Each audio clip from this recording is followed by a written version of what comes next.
tips for scoring inside the 10-yard line. You know, I tried a lot of the back of the end zone stuff. I tried a lot of the deep crossers in the back of the end zone, and they work. You know, they're not as good as they were, I would say, the past couple of years. There's still a time and a place for them. You get a lot of overthrows. Defenders get better animation. So it's still a good way to go if you have that big beast. Like, you need to have a Jimmy Graham. You need to have a Julio Jones. You need to have a guy that can win those battles, right, for you, because you're going to throw into congestions. And what happens too many times in this year's game especially is they tip it and then it gets picked off. So it's like, it's just not a good bang for your buck anymore. Years past, it was you throw that high point ball, even if didn't catch it, it would just fall on the ground and no one would really pick it off, no one would do anything. So I kind of throw that out the yard. Your first mindset should be run the ball. That should be first. Now, when you do pass, what I like is angle patterns out of the backfield. It could be to a fullback, it could be to a halfback. But I find that they're extremely effective. You can find them in any playbook by pressing B, concept, pass, quick pass. Look for a Texas concept. You can either find those in medium pass. So any Texas concept is like fullback middle, tight end angle, angle smash in Texas. Yep. This is the concept you want to look for if you don't know if your playbook has it, if you're a new player. Yep, and it's really effective. So just call the Texas one. Right there, Texas, there you go. And why they're good is just like the halfback outs in this year's game, they run crisp routes, like really quick, getting in and out of their cut really well. Mm-hmm. These routes do the same, and the zones drift away from them a little bit right there, and then quickly go over, and it's really effective. Even if you're on the 10-yard line, this is a great route to go to. I just find that it's one of the most consistent ways I've been able to find ways to get the ball in the end zone. And then don't forget, you're going to try and run the ball off this too. So they're going to have to worry about the run, load up against to stop the run. You know, you also want to make sure that you want to clear out those zones there. So like a good way to make space for this, throw a streak to the tight end. Because if I completely bail and go to the underneath route, you can always snap throw that ball. That's why that exists. So you need to make sure you clear out that zone there. And if that snap throw is open to the tight end, you take it.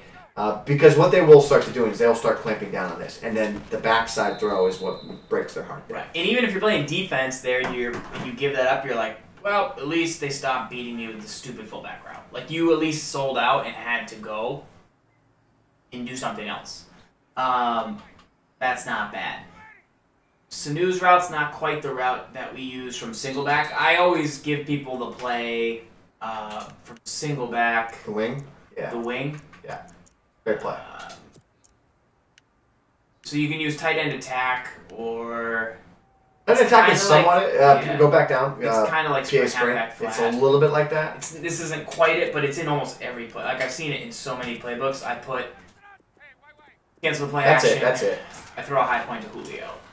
That route's good. It's very good. The throws are what the issue is. Caution, if you don't get a clean catch, a lot of time, I would say 30% of the time you get the desired outcome. I get that more than I get tips. I think it's the best chance you have, the highest chance clip to make a play like this at the back of the end zone. But just beware. It's not as consistent as it once was. No, it's been real nice. Yeah. My other thing is, like, why not just scramble the quarterback? Yeah.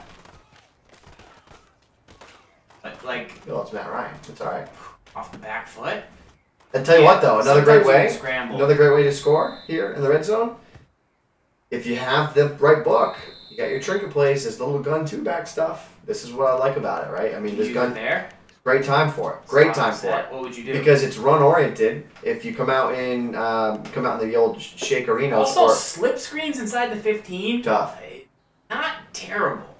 They're really not expecting it. Who does that? They're good, and you also force their user to go somewhere, which is usually a good thing. What would you say here? What do you want to see? You go. No, what do I want? I want the off tackle. Give me off tackle. Now show me your plays here. All right, because you want to be run oriented, right? So you got to run an off tackle. You can run to Freeman, right? You can run to Coleman. You got shakes to throw the quick flat. I mean, they're going to protect the short flat, but like this is a great dynamic offense in the red zone. you could run one way with one halfback, run the other way with the other halfback, and then you got a quick screen that they got to worry about, which is just a pain in the neck. Yeah, pain in the butt. That's what's tough about this, right? So, here it is, right? So, like, now you see that, run, stop the run, and then get the ball out there and go. It's dynamic. It's very tough. I like it. Those are some options to score inside the 10-yard line.